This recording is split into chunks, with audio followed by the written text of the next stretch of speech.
Esto pasó en una pequeña ciudad de Francia y salió en todos los periódicos locales. Una niña de 9 años, hija única y de padres pudientes de gran influencia, tenía todo lo que hubiese querido y deseado una niña, pero con una soledad incomparable.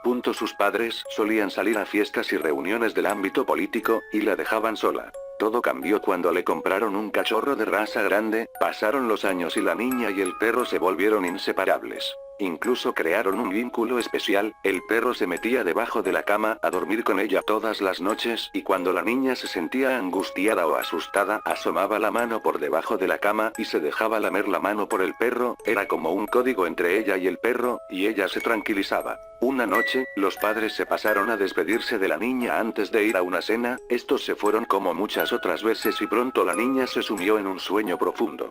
En la noche, un fuerte ruido la despertó, eran como rasguños leves y luego más fuertes. Ella temerosa, bajó la mano para que el perro la lamiese, entonces sintió la húmeda lengua del perro y se tranquilizó, poco después se quedó durmiendo de nuevo. Cuando se despertó por la mañana descubrió algo espantoso, el perro no estaba debajo de la cama como de costumbre, ella bajó las escaleras de su gran casa hasta el pasillo del recibidor, para encontrarse con una desagradable sorpresa, su perro estaba ahorcado en el pasillo con una herida enorme en el estómago, y en el espejo del recibidor rezaba un mensaje que decía: no solo los perros lamen.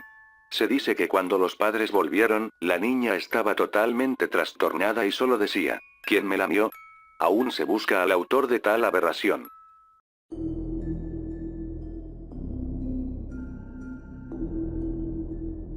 Los gremlins son unas pequeñas criaturas, popularizadas por una película norteamericana de 1984, Gremlins, vaya coincidencia, que se caracterizan por sus habilidades para destrozarlo todo y por una naturaleza inquieta y malévola que los hace unos temibles enemigos. Comunes en la tradición mitológica anglosajona desde al menos el siglo XV, no se volvieron populares en el resto del mundo hasta la segunda mitad del siglo XX, gracias, en gran medida, a la película antes mencionada. Pero estos pequeños monstruos tuvieron unas apariciones particularmente célebres unos años atrás de su película. Durante la Segunda Guerra Mundial, las quejas de los pilotos de la Real Fuerza Aérea Británica sobre las acciones de estas particulares criaturas en sus aviones se volvieron casi que cotidianas.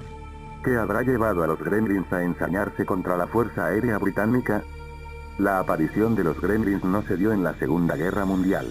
Desde varios años antes, y en particular desde la fundación de la RAF en 1918, en reemplazo del antiguo Real Servicio Naval Aéreo. El caso más sonado en aquel entonces sería el de una aeronave que se precipitó desde los cielos en 1923 y se vio obligada a acuatizar. El piloto, que sobrevivió de milagro, afirmaría que fue testigo de cómo unas pequeñas criaturas causaban alboroto en la aeronave al punto de llevar a su fallo, principalmente por alterar los motores y los controles de vuelo. Pero lo más interesante es que en ocasiones las criaturas eran no solo amigables, sino un verdadero salvavidas.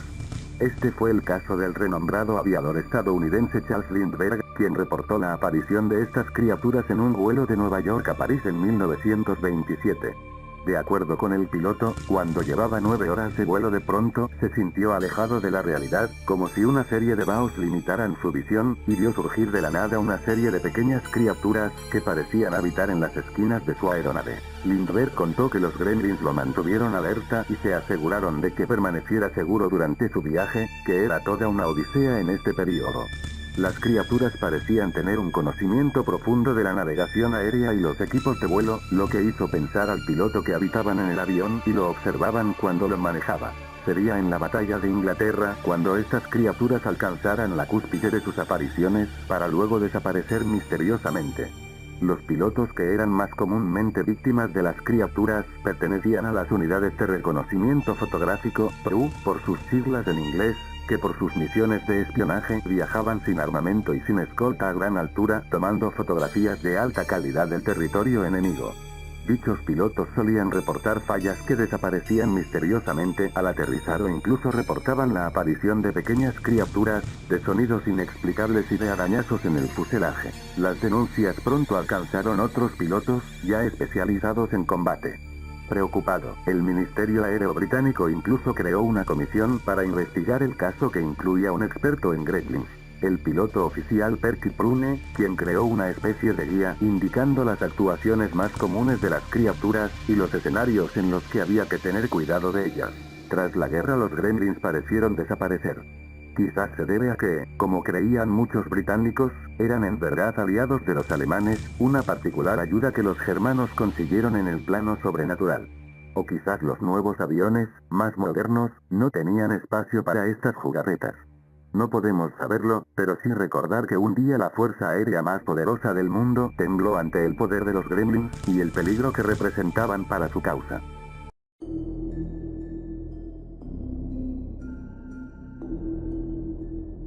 Un grupo de geólogos que practicaban una perforación profunda de la corteza terrestre dijeron conseguir grabaciones en ese pozo, de lo que no dudaron en catalogar como los gritos desgarradores de las almas en el infierno. Con este caso estamos sin duda ante uno de los hoax más grandes de la historia de Internet. Un bulo que ha corrido como la pólvora y que todavía hoy, muchos toman como cierto e incluso son la base de algunas sectas y religiones. Intentaré ir por partes y comenzaré con el lugar de los hechos en cuestión, el Pozo de Kola. La perforación continúa.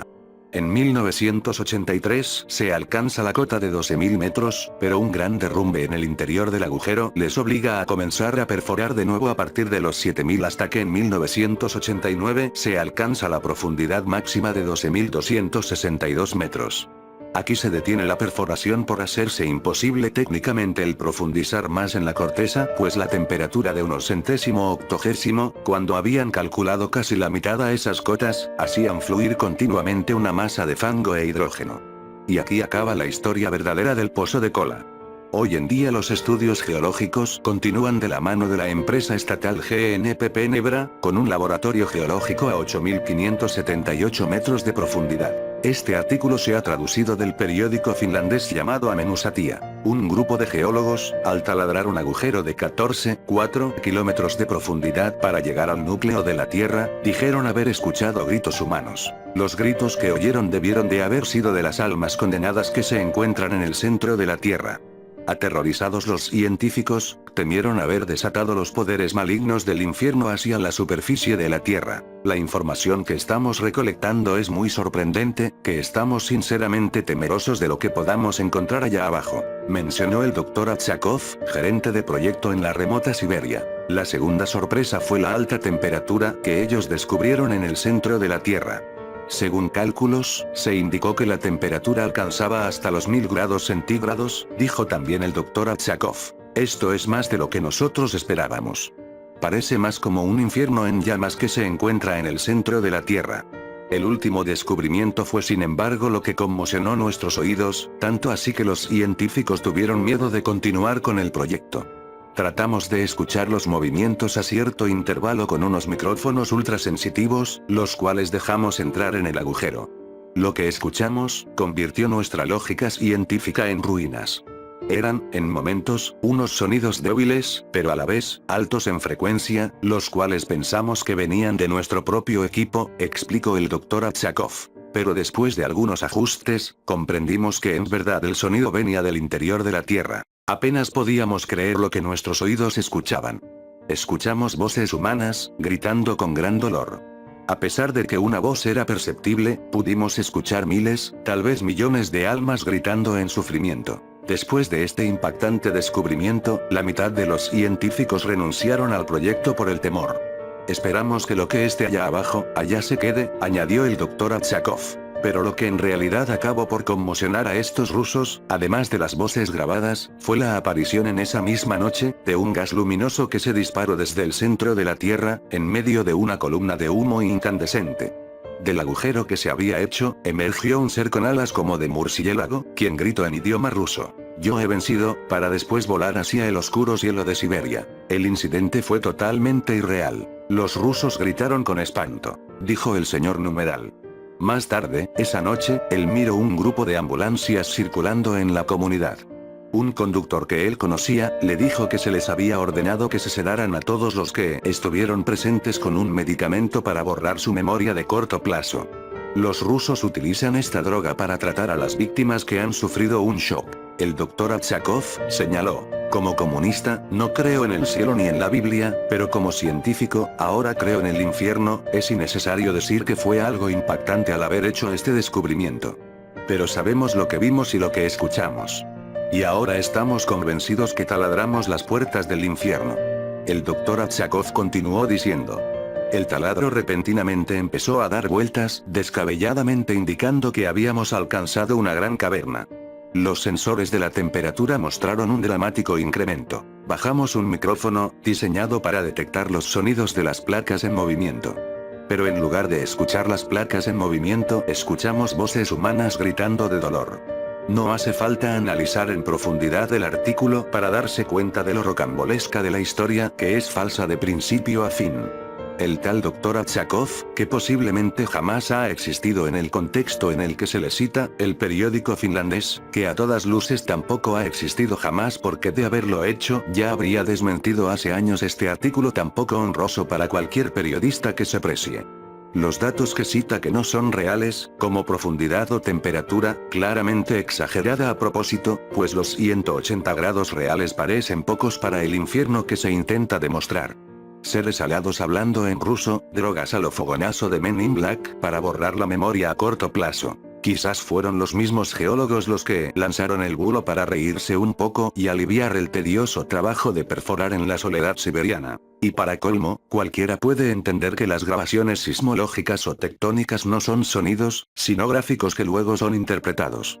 Es de locos el pensar que colgaron un micrófono como los del karaoke con un cable de 12 kilómetros para grabar el sonido de las capas tectónicas.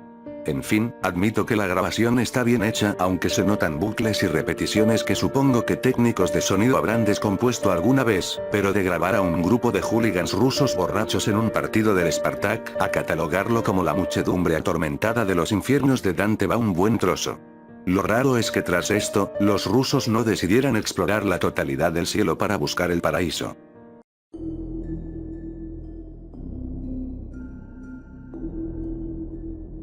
Mis tres amigos y yo encontramos una caja negra con un candado en el sótano de mi casa. Al comienzo no sabía qué estaba haciendo allí, tuve un mal presentimiento. Yo pensé, estaba sellada con un candado, debe ser algo maligno.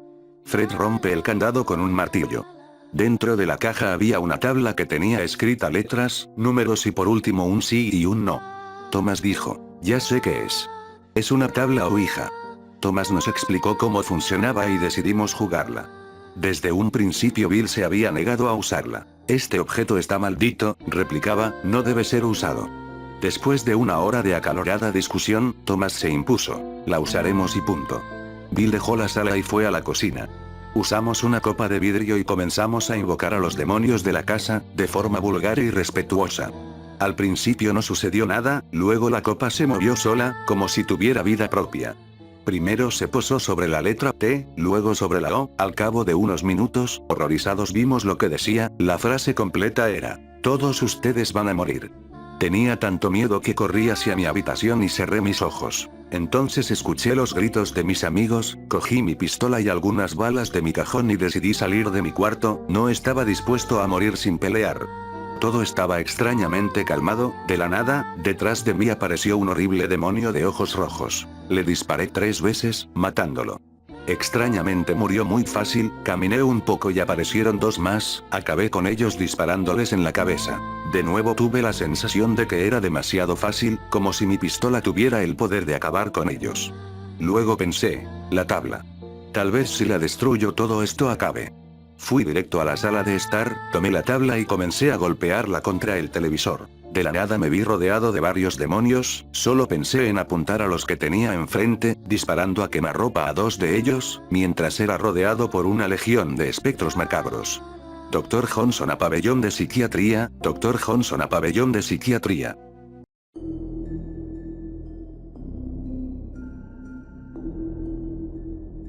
Durante más de 25 horas, en abril de 1977, una extraña criatura de otro mundo se dio a conocer en el rico suburbio de Boston, en Dover. El demonio de Dover apareció por primera vez a las 10:30 horas de la noche del 21 de abril, cuando 3 jóvenes se dirigían en coche hacia el norte de Farm Street. El conductor, Bill Bartlett, creyó que veía algo arrastrándose a lo largo de una pared de piedras a su izquierda. En ese momento, los faros del vehículo iluminaron algo que nunca había imaginado, ni siquiera en sus sueños más delirantes. La criatura volvió con lentitud la cabeza y miró fijamente la luz, mostrando dos ojos grandes, sin pestañas y brillantes, como dos canicas de color naranja y una cara por lo demás sin facciones y sin nariz visible. Tenía la cabeza en forma de sandía y casi del mismo tamaño que el resto del cuerpo, que era delgado y larguirucho. La piel carecía de vellos y asemejaba al papel de lija. Aproximadamente de 1,30 metros de estatura, había caminado inseguro a lo largo de la pared, agarrándose a las piedras con sus largos dedos. La visión dejó sin habla a Bartlett y, unos segundos más tarde, cuando recobró la voz, los focos habían dejado de iluminar a la criatura. Sus dos compañeros, que miraban para otro lado, no la habían visto en ningún momento. Poco tiempo después de este extraño episodio, John Baxter, de 15 años, volvía a su casa por Millers High Road después de despedirse de su amiga a medianoche. Había caminado 1,5 kilómetros cuando vio una figura bajita que se acercaba y presumió que era un amigo que vivía en la calle. Baxter le llamó, pero no obtuvo respuesta. Los dos continuaron acercándose hasta que la extraña figura se detuvo. Baxter se detuvo también y preguntó, ¿quién es? La noche estaba muy oscura, por lo que solo podía ver una sombra. Dio un paso al frente y aquella forma salió disparada hacia la izquierda, bajó corriendo a un barranco poco profundo y subió también corriendo por el otro lado. Baxter, perplejo, siguió al desconocido hasta que llegó al barranco. Miró por encima de este y, a 10 metros de distancia, vio algo que tenía el cuerpo parecido al de un mono, una cabeza como una sandía y unos ojos chispeantes. Sus largos dedos se agarraban al tronco de un árbol. Baxter se sintió de pronto inquieto y se alejó del lugar. La siguiente persona que vio al demonio de Dover fue un amigo de Bill Bartlett, Will Taintor, de 18 años de edad. Bartlett había hablado de aquella criatura a Taintor. Sin embargo, este se asustó mucho cuando él y su amigo Avi Brabham vieron aquella cosa en Springdale Avenue. Su descripción coincidía con la de Bartlett, salvo en los ojos, cuando este decía que eran anaranjados y aquellos otros juraban que eran verdes. Cuando los investigadores interrogaron a los testigos, se sintieron impresionados por la conformidad entre sus declaraciones. También se impresionaron cuando el jefe de policía, el director del instituto, los profesores y los padres de los jóvenes dijeron que eran veraces y dignas de toda confianza. Como observó uno de los investigadores, Walter Webb, al terminar su estudio del caso, ninguno de los cuatro había tomado drogas ni bebido cuando habían visto aquello, por lo que pudimos saber ninguno de los personajes de este asunto hizo el menor intento de acudir a los periódicos o a la policía para dar publicidad a sus afirmaciones. Por al contrario, sus visiones trascendieron gradualmente. En cuanto a la idea de que los testigos fueron víctimas de alguna broma, esto resulta bastante improbable. ¿Qué era el demonio de Dover? Algunos han sugerido que era un extraterrestre. Otros dicen que podía ser lo que los indios del este del Canadá llaman manejisi, hombrecitos de cabeza redonda sin nariz, de piernas largas y flacas y manos con 6 dedos. Según la leyenda, los manejisi viven entre rocas, en los rápidos de ríos y torrentes.